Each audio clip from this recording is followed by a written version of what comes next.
Hi ಎಲ್ಲರಿಗೂ ನಮಸ್ತೆ, welcome back to ಸ್ವರ ವ್ಲಾಗ್ಸ್ ಯೂಟ್ಯೂಬ್ ಚಾನೆಲ್. ಇವತ್ತು ಮಾರ್ನಿಂಗ್ ಇಂದನೇ ವ್ಲಾಗ್ ಸ್ಟಾರ್ಟ್ ಮಾಡ್ಕೊಂಡಿದ್ದೀನಿ. ಯಾಕಪ್ಪ ಅಂತಂದ್ರೆ ಇವತ್ತು ಪಾಪುಗೆ ಕರೆಕ್ಟ್ ಆಗಿ 1 ತಿಂಗಳು ಕಂಪ್ಲೀಟ್ ಆಗಿದೆ. ಸೊ ಹಾಗಾಗಿ ಹಾಸ್ಪಿಟಲ್ ಅಲ್ಲಿ ಡಿಸ್ಚಾರ್ಜ್ ಆಗೋ ಟೈಮಲ್ಲೇ ಹೇಳಿದ್ರು ಪಾಪುಗೆ 1 ತಿಂಗಳು ಕಂಪ್ಲೀಟ್ ಆದ್ಮೇಲೆ ಫಾಲೋ ಅಪ್ ಚೆಕಪ್ಗೆ ಕರ್ಕೊಂಡು ಬರ್ಬೇಕು ಅಂತ. ಅದ್ರ ಜೊತೆಗೆ ಡಿಸ್ಚಾರ್ಜ್ ಟೈಮಲ್ಲಿ ನಾವು ಅವನಿಗೆ ಥೈರಾಯ್ಡ್ ಟೆಸ್ಟ್ ಮಾಡೋದಕ್ಕೆ ರೆಸ್ಟ್ರಿಕ್ಷನ್ ಮಾಡಿದ್ವಿ. ಬಿಕಾಸ್ ಅವನಿಗೆ 4 to 5 ಟೈಮ್ಸ್ ಬ್ಲಡ್ ಡ್ರಾ ಮಾಡಿದ್ರು ಕೂಡ ಬ್ಲಡ್ ಬಂದಿರಲಿಲ್ಲ. ಸೊ ಹಾಗಾಗಿ ಪಾಪುಗೆ ತುಂಬಾ ಹಿಂಸೆ ಆಗ್ತಾ ಇತ್ತು.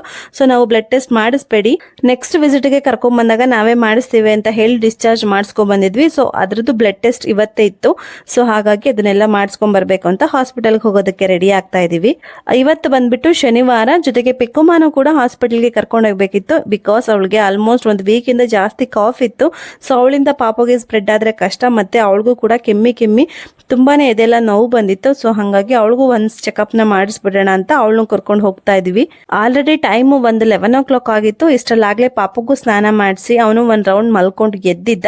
ಅಂಡ್ ನಂದು ಕೂಡ ಸ್ನಾನ ಎಲ್ಲ ಮುಗ್ದಿತ್ತು. ನಾನು ಕೂಡ ಮಲ್ಕೊಂಡು ಎದ್ದು ಟಿಫನ್ ಎಲ್ಲ ಮುಗಿಸಿ ನನ್ನ ಟ್ಯಾಬ್ಲೆಟ್ಸ್ ಏನಿದೆ ಎಲ್ಲ ತಗೊಂಡು ಹಾಸ್ಪಿಟಲ್ ರಿಪೋರ್ಟ್ ಆಗಿರ್ಬೋದು, ಪಾಪು ರಿಪೋರ್ಟು, ಡಿಸ್ಚಾರ್ಜ್ ಸಮರಿ ಎಲ್ಲ ತಗೊಂಡು ಹೋಗಿದ್ವಿ. ಏನಪ್ಪಾ ಅಂತಂದ್ರೆ ನಾವ್ ಅಮ್ಮಂದ್ರಿಗೆ ಈ ಚಿಕ್ಕ ಮಕ್ಕಳು ಹುಟ್ಟಿರ್ತಾವಲ್ವಾ, ಸೊ ಅವಾಗ ಅವ್ರಿಗೆ ವ್ಯಾಕ್ಸಿನೇಷನ್ ಅಥವಾ ಏನಾದ್ರು ಬ್ಲಡ್ ಟೆಸ್ಟ್ ಮಾಡಿಸ್ಬೇಕು ಅಂದಾಗ ಎಷ್ಟು ಭಯ ಆಗುತ್ತೆ, ತುಂಬಾನೇ ಅಳು ಬರುತ್ತೆ. ಬಿಕಾಸ್ ಅವರಂತೂ ಒಂದ್ಸತಿ ಚುಚ್ಚಿ ಬ್ಲಡ್ ನ ಡ್ರಾ ಮಾಡಿ ಸುಮ್ಮನೆ ಆಗೋದಿಲ್ಲ. ಬ್ಲಡ್ ಬಂದಿಲ್ಲ ಅಂತ ಅದು ಎಷ್ಟು ಸತಿ ಚುಚ್ಚುತ್ತಾರೆ ಗೊತ್ತಾ. ಅದನ್ನ ನನಗೆ ಹಾಸ್ಪಿಟಲ್ ಅಲ್ಲಿ ಅಡ್ಮಿಷನ್ ಆದಾಗ್ಲೇ ನೋಡ್ಕೊಂಡಿದ್ದು. ಆಲ್ಮೋಸ್ಟ್ ನೈಟ್ 1 ಗಂಟೆ ರಾತ್ರಿವರೆಗೂ 4 ರಿಂದ 5 ಟೈಮ್ ಬ್ಲಡ್ ನ ಡ್ರಾ ಮಾಡ್ತಾನೆ ಇದ್ದಾರೆ. ಬಟ್ ಅದು ಒಂದ್ ಸ್ವಲ್ಪನೂ ಬರ್ತಾ ಇಲ್ಲ. ಕೈ ಕಾಲು ಎಲ್ಲೆಲ್ಲಿ ನರ ಕಾಣಿಸುತ್ತೆ ಅಲ್ಲೆಲ್ಲ ಚುಚ್ಚುತ್ತಾನೆ ಇದ್ದಾರೆ. ನಮ್ಗಂತ ಹೊತ್ತು ತುಂಬಾ ಅಂದ್ರೆ ತುಂಬಾನೇ ಅಳು ಹಿಂಸೆ. ಹಾಸ್ಪಿಟಲ್ ಅಲ್ಲಿ ಏನೇ ಹೇಳ್ಬೋದು, ಮಕ್ಳಿಗೆ ಟೆಸ್ಟ್ ಮಾಡಿಸ್ಲೇಬೇಕು, ಅದು ನೆಸೆಸಿಟಿ ಇದೆ ಅಂತ. ಬಟ್ ಮಕ್ಕಳು ಆಗ್ತಾನೆ ಹುಟ್ಟಿರ್ತವೆ, ನಮ್ ಕಣ್ಮುಂದೆನೆ ಅಷ್ಟು ಹಿಂಸೆ ಕೊಡ್ತಾರಲ್ಲ, ನಮ್ಗೆ ತಡ್ಕೊಳಕ್ ಆಗೋದಿಲ್ಲ. ಸೊ ಇವತ್ತು ಕೂಡ ಬೆಳಗ್ಗೆಯಿಂದನೂ ಅದನ್ನೇ ತಲೆ ಇಟ್ಕೊಂಡು ಹೊರಟೆ. ಇವತ್ತು ಒಂದೇ ಸತಿಗೆ ಬ್ಲಡ್ ಬಂದ್ರೆ ಸಾಕು ಮಗುಗೆ ಅಂತ ಅನ್ಕೊಂಡು. ಬಿಕಾಸ್ ತುಂಬಾ ಅಳ್ತಿರ್ತವೆ ಮಕ್ಕಳು. ನಮ್ನ ಈಚೆ ಕೂರಿಸ್ಬಿಟ್ಟಿರ್ತಾರೆ, ಒಳಗಡೆ ಅಲೋ ಮಾಡೋದಿಲ್ಲ ಬ್ಲಡ್ ಡ್ರಾ ಮಾಡ್ಬೇಕಾದ್ರೆ. ಲಾಸ್ಟ್ ಟೈಮು ಹಂಗೆ ಆಗಿತ್ತು. ಅವನು ಒಳಗಡೆ ಇದ್ರೆ ಹೊರ್ಗಡೆಗೆ ನಮ್ಗೆ ಡೋರಿಂದ ಈಚೆ ಕೇಳೋವಷ್ಟು ಜೋರು ಕಿರ್ಚಾಡ್ತಾ ಇದ್ದ. ಸೊ ಇವತ್ತು ಫಸ್ಟ್ ಟೈಮ್ಗೆ ಬಂದ್ಬಿಟ್ರೆ ಸಾಕಪ್ಪ ಅಂತ ಅದು ಎಷ್ಟು ಸತಿ ಕೇಳ್ಕೊಂಡಿದ್ದೀನೋ ಬೆಳಗ್ಗೆಯಿಂದನು. ನಾನ್ ರೆಡಿ ಆಗಿ ಪಾಪು ರೆಡಿ ಮಾಡಿ ಪಿಕ್ಕುಮಾನು ರೆಡಿ ಮಾಡ್ಕೊಂಡು ಆದ್ಮೇಲೆ ನಾವು ಕ್ಯಾಬ್ ನ ಬುಕ್ ಮಾಡ್ಕೊಂಡು, ಕ್ಯಾಬ್ ಕೂಡ ಮನೆ ಹತ್ರನೇ ಬಂತು. ಬಟ್ ಕ್ಯಾಬ್ ಬರೋದು ತುಂಬಾನೇ ಲೇಟ್ ಆಯ್ತು. ಅವ್ರಿಗೆ ಲೊಕೇಶನ್ ಕರೆಕ್ಟ್ ಆಗಿ ಸಿಗ್ದೇನೆ ನಮ್ಗೆ 12:15 ಆದ್ರೂ ಕೂಡ ಕ್ಯಾಬ್ ಬರ್ಲೇ ಇಲ್ಲ. ನಾವು 11:45 ಬುಕ್ ಮಾಡಿದ್ದು. ಆಲ್ಮೋಸ್ಟ್ 1.25 hour ತಗೊಂಡ್ರು ಅವರು ಲೊಕೇಶನ್ ನ ಟ್ರ್ಯಾಪ್ ಮಾಡ್ಬಿಟ್ಟು ಮನೆ ಹತ್ರ ಬರೋದಕ್ಕೆ. ಸೊ ಅಲ್ಲಿಂದ ಡೈರೆಕ್ಟ್ ಆಗಿ ಹಾಸ್ಪಿಟಲ್ಗೆ ಹೋದ್ವಿ. ಇವಾಗ ನನ್ಗೆ ಹೆಲ್ತ್ ಪರವಾಗಿಲ್ಲ, ಓಕೆ ಆಗಿದೆ. ಬಿಕಾಸ್ ನಾರ್ಮಲ್ ಡೆಲಿವರಿ ಆಗಿರೋರ್ಗೆ ಸ್ವಲ್ಪ ಜಾಸ್ತಿ ವೀಕ್ನೆಸ್, ಜೊತೆಗೆ ಮತ್ತೆ ಫ್ಯೂಚರ್ ಮಾಡಿರೋ ಪೇನ್ ತುಂಬಾನೇ ಜಾಸ್ತಿ ಇರುತ್ತೆ. ಸೊ ಕುತ್ಕೊಳ್ಳೋದಕ್ಕೆ, ಬೇರೆ ಎಲ್ಲೂ ಟ್ರಾವೆಲ್ ಮಾಡೋದಕ್ಕಾಗ್ಲಿ, ಮನೇಲೇನೆ ಪಾಪುನ ಹಿಡ್ಕೊಂಡು ಕುತ್ಕೊಳ್ಳೋದಕ್ಕೆ ತುಂಬಾ ಕಷ್ಟ ಆಗ್ತಾ ಇರುತ್ತೆ. ಸಿಸರಿನವ್ರಿಗೂ ಅಷ್ಟೇ ಇರುತ್ತೆ. ಬಟ್ ಡೆಲಿವರಿ ಅಂದ್ರೇನೆ ಸ್ವಲ್ಪ ಕಷ್ಟ ಅಲ್ವಾ. ಈ ಸ್ಟಿಚಸ್ ಪೇನ್ಸ್ ಎಲ್ಲ ಇರುತ್ತೆ, ಜೊತೆಗೆ ವೀಕ್ನೆಸ್ ತುಂಬಾ ಜಾಸ್ತಿ ಇರುತ್ತೆ. ಸೊ ಹಂಗಾಗಿ ಸ್ವಲ್ಪ ಇವಾಗ ಪರವಾಗಿಲ್ಲ. ಸೊ ಹಾಗಾಗಿನೇ ನಾನೇ ಪಾಪುನ ಕರ್ಕೊಂಡು ಹೋಗ್ತಾ ಇದ್ದೀನಿ ಹಾಸ್ಪಿಟಲ್ ಅಲ್ಲಿ. ಸೊ ಅವನಿಗೆ ನನಗೆ ಕ್ಯಾರಿ ಮಾಡಿ ಅಷ್ಟು ಕೆಪಾಸಿಟಿ ಬಂದಿದೆ ಇವಾಗ ಅಂತ ಅನ್ಬಿಟ್ಟು. ಅಂಡ್ ಇವಾಗ ಮನೆ ಒಳಗಡೆ ಇದ್ರೆ ನಾವು ಫುಲ್ ಸ್ವೆಟರ್, ಸ್ಕಾರ್ಫು, ಸಾಕ್ಸು ಎಲ್ಲ ಹಾಕೊಂಡಿದ್ದಾಗ ಇನ್ ಕೇಸ್ ಶೆಕೆ ಆಯಿತು ಅಂತ ಅಂದ್ರೆ ನಾವು ಫ್ಯಾನ್ ಹಾಕೋಬಹುದು. ಬಟ್ ಹಾಸ್ಪಿಟಲ್ ಎಲ್ಲ ಹೋದಾಗ ತುಂಬಾ ಶೆಕೆ ಆಗುತ್ತೆ ಕಾರಲ್ಲೆಲ್ಲ ಅಂತ ಅಂದ್ಬಿಟ್ಟು ನಾನು ಬರೀ ಕಿವಿಗೆ ಹತ್ತಿ ಇಟ್ಟಿದ್ದೀನಿ, ಸ್ವೆಟರ್ ಹಾಕೊಂಡು ಸಾಕ್ಸ್ ಹಾಕೊಂಡಿದ್ದೀನಿ. ಸ್ಕಾರ್ಫ್ ಎಲ್ಲ ಏನು ಕಟ್ಕೊಂಡಿಲ್ಲ. ಇನ್ ಕೇಸ್ ಬೇಕಾದ್ರೆ ಅಂದ್ಬಿಟ್ಟು ಬ್ಯಾಗಲ್ಲಿ ಕ್ಯಾರಿ ಮಾಡಿದ್ದೆ ಅಷ್ಟೇ. ಮತ್ತೆ ಅದನ್ನು ಹೇಳ್ಬಿಡಿ, ಸ್ಕಾರ್ಫ್ ಎಲ್ಲ ಕಟ್ಕೊಳ್ದೆ ಹಾಗೆ ಓಡಾಡ್ತಾ ಇದ್ದೀರಾ ಅಂತ ಅನ್ಬಿಟ್ಟು. ಸ್ಟಾರ್ಟಿಂಗ್ ಹೋಗಿದ ತಕ್ಷಣ ಪಾಪು ವೆಯ್ಟ್ ನ ಚೆಕ್ ಮಾಡಿಸಿದ್ವಿ. ಪಾಪು ವೆಯ್ಟ್ ಐಡಿಯಲ್ ಇದೆ, ನಾರ್ಮಲ್ ಈ ಏಜ್ಗೆ ಎಷ್ಟಿರ್ಬೇಕು ಅಷ್ಟಿದೆ. ಅವನು ಲೋ ವೆಯ್ಟ್ ಏನು ಬರ್ಲಿಲ್ಲ. ಇನ್ ಕೇಸ್ ಲೋ ವೆಯ್ಟ್ ಬಂದಿತ್ತು ಅಂದ್ರೆ ನಾವು ಅಡ್ಮಿಷನ್ ತಗೋಬೇಕಿತ್ತು ಅಂದ್ಬಿಟ್ಟು ಸ್ಟಾರ್ಟಿಂಗ್ ವೆಯ್ಟ್ ಚೆಕ್ ಮಾಡಿಸಿ ಆಮೇಲೆ ಬ್ಲಡ್ ಟೆಸ್ಟ್ ಗೆ ಕಳ್ಸಿದ್ರು. ಅವನು ಒಳಗಡೆ ಕರ್ಕೊಂಡು ಹೋಗಿದ್ದಾರೆ ಅವನ್ನ. ನಾವೆಲ್ಲ ಇಲ್ಲಿ ಈಚ್ ಕಡೆ ವೆಯ್ಟ್ ಮಾಡ್ತಾ ಇದ್ವಿ. ಪಾಪು ಕಳಿಸ್ತಾರೆ ಹೊರಗಡೆಗೆ ಅಂತ ಅಂದ್ಬಿಟ್ಟು ತುಂಬಾ ಜೋರಾಗಿ ಅಳ್ತಾ ಇದ್ದ. ಅವನಿಗೆ NICU ಡಿಪಾರ್ಟ್ಮೆಂಟ್ ಒಳಗಡೆ ಕರ್ಕೊಂಡು ಹೋಗಿರ್ತಾರೆ. ಸೊ ಕೇಳಿಸ್ತಾ ಇರತ್ತೆ ಸೌಂಡು. ನಾವು 2 ಟೈಮ್ಸ್ ಹೋಗಿ ಕೇಳಿದ್ವಿ, ಆಯ್ತಾ ಬ್ಲಡ್ ಬಂದಿಲ್ಲ ಅಮ್ಮ ಅಂದ್ರು. ನನಗಂತೂ ತುಂಬಾ ಬೇಜಾರಾಗೋಯ್ತು. ಇನ್ನ ಬಂದಿಲ್ವಾ ಬ್ಲಡ್, ಎಷ್ಟು ಸತಿ ಚುಚ್ತಾರೋ ಅಂತ. ಸೊ ಫೈನಲಿ ಸೆಕೆಂಡ್ ಟೈಮ್ಗೆ ಬ್ಲಡ್ ಬಂದಿತ್ತಂತೆ. ಸೊ ತಗೊಂಡ್ಬಿಟ್ಟು ಪಾಪನ ವಾಪಸ್ ಕೊಟ್ರು.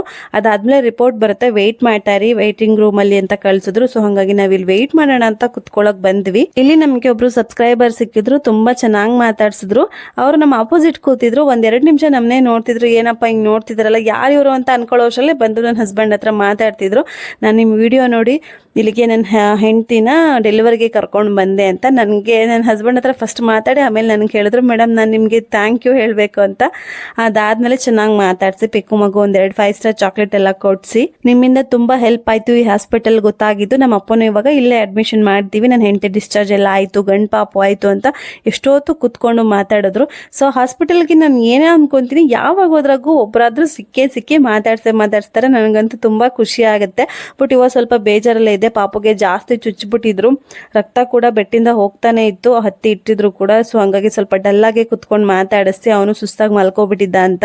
ಜೊತೆಗೆ ಪೆಕ್ಕು ಮಗು ಕೂಡ ಕಫತ್ ಪರೀಕ್ಷೆ ಮತ್ತೆ ಬ್ಲಡ್ ಟೆಸ್ಟ್ ಎರಡೂ ಬರ್ತಿದ್ರು. ಬಟ್ ಅವಳಿಗೆ ಖಾಲಿ ಹೊಟ್ಟೆಗೆ ಕರ್ಕೊ ಬರ್ಬೇಕಿತ್ತಂತೆ. ಸೊ ಇವತ್ತು ಪಾಪು ಗೊಬ್ಬನಿಗೆನೆ ಟೆಸ್ಟ್ ಆಗಿತ್ತು. ಅವಳನ್ನ ನಾಳೆ ಕರ್ಕೊಂಡು ಬರಬೇಕು, ಅಂದ್ರೆ ಸಂಡೇ ಕರ್ಕೊಂಡು ಹೋಗಕ್ಕಾಗಲ್ಲ, ಅವಳಿಗೆ ಮಂಡೇನೆ ಕರ್ಕೊಂಡ್ಬಂದು ತೋರಿಸ್ಬೇಕು ಅಂತ ಮಾತಾಡ್ಕೊಂಡು ಬ್ಲಡ್ ರಿಪೋರ್ಟ್ ಎಲ್ಲ ಬಂತು. ನೆಕ್ಸ್ಟ್ ಹೋಗ್ಬಿಟ್ಟು ಮತ್ತೆ ಪೀಡಿಯಾಟ್ರಿಷಿಯನ್ ಹತ್ರ ತೋರಿಸಿದ್ವಿ, ನಾರ್ಮಲ್ ಬಂತು ಥೈರಾಯ್ಡ್. ಸೊ ಹಂಗಾಗಿ ಪಾಪನ ಕರ್ಕೊಂಡು ಮನೆ ಕಡೆ ಹೋಗ್ಬೇಕಿತ್ತು. ಅಷ್ಟರಲ್ಲಿ ನೆನಪಾಯ್ತು, ಲಾಸ್ಟ್ 1 ಮಂತ್ಗೆ ಅಷ್ಟೇ ನಾವು ಟ್ಯಾಬ್ಲೆಟ್ ತಗೊಂಡಿದ್ವಿ, ಐರನ್ ಕ್ಯಾಲ್ಸಿಯಂ ಟ್ಯಾಬ್ಲೆಟ್ ಏನು ಕೊಟ್ಟಿರ್ತಾರೆ ಡೆಲಿವರಿ ಡಿಸ್ಚಾರ್ಜ್ ಆಗ್ಬೇಕಾದ್ರೆ, ಅವಾಗ ನೆಕ್ಸ್ಟ್ ಮಂತ್ಗೆ ತಗೊಂಡಿರ್ಲಿಲ್ಲ. 1 ಮಂತ್ ಕಂಪ್ಲೀಟ್ ಆಯ್ತಲ್ಲ, ಕರೆಕ್ಟಾಗಿ 1 ಮಂತ್ಗೆ ನಾನು 1 ಟೈಮು ಕೂಡ ಸ್ಕಿಪ್ ಮಾಡಿರ್ಲಿಲ್ಲ. ಸೊ ಖಾಲಿ ಆಗಿತ್ತು, ತಗೊಂಡ್ ಬರ್ಬೇಕಿತ್ತು ಇವತ್ತು ಅಂತ ತಗೊಳಕ್ ಹೋಗಿದ್ವಿ. ಬಟ್ ಆ ಟ್ಯಾಬ್ಲೆಟ್ಗಳು ನಾನು ಡೈಲಿ ಒಂದೊಂದು ನುಂಗಿ ಅಷ್ಟು ಗೊತ್ತಾಗ್ತಾ ಇರಲಿಲ್ಲ. ಬಟ್ ಇವತ್ತು ಒಂದೇ ಸತಿ ಅಷ್ಟು ಟ್ಯಾಬ್ಲೆಟ್ ನೋಡಿದಾಗ ನನಗೆ ಶಾಕ್ ಆಯಿತು. ಇಷ್ಟು ಟ್ಯಾಬ್ಲೆಟ್ ನುಂಗ್ತಿದ್ದೆ ನಾನು 1 ತಿಂಗಳಿಗೆ ಅಂತ. ಲೈಕ್ ನಾವು ಚಿಕ್ಕ ವಯಸ್ಸಲ್ಲಿ ಆ ಥರದ ಚಾಕ್ಲೇಟು ಈ ಥರದ ಚಾಕ್ಲೇಟು ಎಲ್ಲ ವೆರೈಟಿ ಫ್ಲೇವರ್ ಚಾಕ್ಲೇಟ್ಸ್ನ ಇಟ್ಕೊಂಡು ನೋಡ್ಕೋತಿರ್ತೀವಲ್ಲ ಕೈಯಲ್ಲಿ, ಆ ರೀತಿಯಾಗಿದೆ. ಯಪ್ಪ, ಎಷ್ಟೊಂದು ಒಂದು ಕವರ್ ಫುಲ್ಲು ಬರೀ ಮೆಡಿಸಿನ್ಸ್ ಟ್ಯಾಬ್ಲೆಟ್ಸೇ ಇದೆ. ಇದ್ರ ಜೊತೆಗೆ ಸಿರಪ್ ಇರಲಿಲ್ಲ ನಮ್ಮ ಮನೇಲಿ, ಸ್ವಲ್ಪ ಇತ್ತು. ಸೊ ನೆಕ್ಸ್ಟ್ ವಿಸಿಟಿಗೆ ಪೆಕ್ಕುಮ ಕರ್ಕೊಂಡ್ಬಂದಾಗ ತಗೊಂಡ್ರೆ ಆಯ್ತು ಅಂತ ಬಂದೆ. ಇಷ್ಟು ಫುಲ್ ಏನು ಇಟ್ಕೊಂಡಿದ್ದೀನಿ, ಇದೆಲ್ಲ ಜಸ್ಟ್ 1 ಮಂತ್ಗೆ ಅಷ್ಟೇ ಟ್ಯಾಬ್ಲೆಟು. ಅವಾಗ ಅನ್ನಿಸ್ತು ನಾನು ಇಷ್ಟು ಬೇಗ ರಿಕವರಿ ಆಗಿದ್ದೀನಿ, ನಾರ್ಮಲ್ ಜನರ ಥರ ಇವಾಗೆಲ್ಲ ಓಡಾಡ್ತಾ ಇದ್ದೀನಿ ಅಂದರೆ ಈ ಟ್ಯಾಬ್ಲೆಟ್ ಇಂದನೇ ಕಾರಣ ಅಂತ. ಸೊ ಟ್ಯಾಬ್ಲೆಟ್ ಎಲ್ಲ ತಗೊಂಡು ಪಾಪುಗೂ ಸ್ವಲ್ಪ ಅಲ್ಲೇ ಫೀಡ್ ಎಲ್ಲ ಮಾಡಿಸ್ಕೊಂಡು ಮತ್ತೆ ನಾರ್ಮಲ್ ಆಗಿ ಕ್ಯಾಬ್ ಎಲ್ಲ ಬುಕ್ ಮಾಡ್ಕೊಂಡು ಅಲ್ಲಿಂದನೂ ಮನೆಗೆ ಹೊರಟ್ವಿ. ಆಕ್ಚುಲಿ ಇವತ್ತು ಪಾಪುಗೆ 1 ಮಂತ್ ಕಂಪ್ಲೀಟ್ ಆಗಿರೋದ್ರಿಂದ ಪಾಪುಗೆ ಫೋಟೋ ಶೂಟ್ ಮಾಡಿಸ್ಬೇಕಿತ್ತು ಅಂತ ತುಂಬಾ ಆಸೆ ಇಟ್ಕೊಂಡಿದ್ದೆ.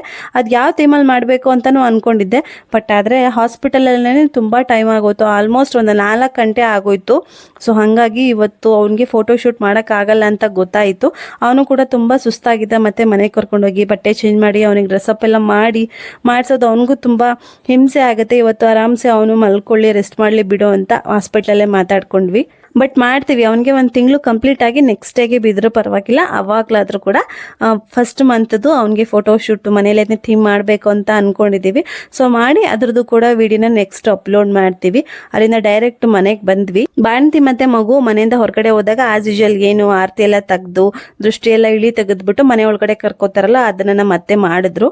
ಇವತ್ತೇನೋ ಅಷ್ಟು ವಿಡಿಯೋನ ಮಾಡ್ಕೊಳಕ್ ಆಗ್ಲಿಲ್ಲ, ಬಿಕಾಸ್ ಪಾಪು ತುಂಬಾ ಸುಸ್ತಾಗಿದ್ದ. ಅವನಿಗೆ ಮನೆಗೆ ಕರ್ಕೊಂಡ್ಬಂದು ಮತ್ತೆ ನಾನು ಕೂಡ ಅವನಿಗೆ ಫೀಡ್ ಎಲ್ಲ ಮಾಡಿಸಿ ಡ್ರೆಸ್ ಎಲ್ಲ ಚೇಂಜ್ ಮಾಡ್ಕೊಂಡು ಆರಾಮಾಗಿ ನಾನು ಪಾಪು ಇಬ್ರು ರೆಸ್ಟ್ ಮಾಡಿದ್ವಿ. ಸೊ ಇವತ್ತು ವಿಡಿಯೋ ಎಷ್ಟಾಯ್ತು ಅಷ್ಟೇ ನಾನು ಅಪ್ಲೋಡ್ ಮಾಡಿದ್ದೀನಿ. ನೆಕ್ಸ್ಟ್ ವಿಡಿಯೋದಲ್ಲಿ ನಾನು ಪಾಪುಗೆ ಯಾವ ರೀತಿ ಫೋಟೋ ಶೂಟ್ ನ ಮಾಡಿದ್ವಿ, ಯಾವ ಥೀಮಲ್ಲಿ ಅನ್ನೋದನ್ನ ತೋರಿಸ್ತೀನಿ. ಇವತ್ತಿಗೆ ಇಷ್ಟನೇ ಶೂಟ್ ಮಾಡ್ಕೊಳಕ್ ಆಗಿದ್ದು. ಅಂಡ್ ಜೊತೆಗೆ ಎಷ್ಟೊಂದು ವಿಡಿಯೋದಲ್ಲಿ ತುಂಬಾ ಕಮೆಂಟ್ ಸೆಕ್ಷನ್ ಅಲ್ಲಿ ಏನೇನೋ ಕ್ವಶನ್ಸ್ ನ ಕೇಳ್ತಾ ಇರ್ತೀರಾ ಡೆಲಿವರಿ ರಿಲೇಟೆಡ್ ಅಂಡ್ ನನ್ನ ಪಾಪು ರಿಲೇಟೆಡ್ ಆಗಿ. ನಿಮ್ಗೆ ನನ್ನ ವ್ಲಾಗ್ಸ್ ಅಲ್ಲಿ ಏನಾದ್ರು ಡೌಟ್ ಇದ್ರೆ, ನನ್ನ ಕಡೆಯಿಂದ ಯಾವ್ದಾದ್ರು ಕ್ವಶನ್ ಗೆ ಆನ್ಸರ್ ಬೇಕು ಅನ್ನಂಗಿದ್ರೆ ಈ ವಿಡಿಯೋ ಕಮೆಂಟ್ ಸೆಕ್ಷನ್ ಅಲ್ಲಿ ಕಮೆಂಟ್ ಮಾಡಿ, ನಾನು ಮುಂಬರುವಂತ ವಿಡಿಯೋಗಳಲ್ಲಿ ಆನ್ಸರ್ ಮಾಡ್ತೀನಿ ಅಂತ ಹೇಳ್ತಾ ಇವತ್ತಿನ ವಿಡಿಯೋ ಇಲ್ಲಿಗೆ ಸ್ಟಾಪ್ ಮಾಡ್ತಾ ಇದ್ದೀನಿ. Thank you for watching.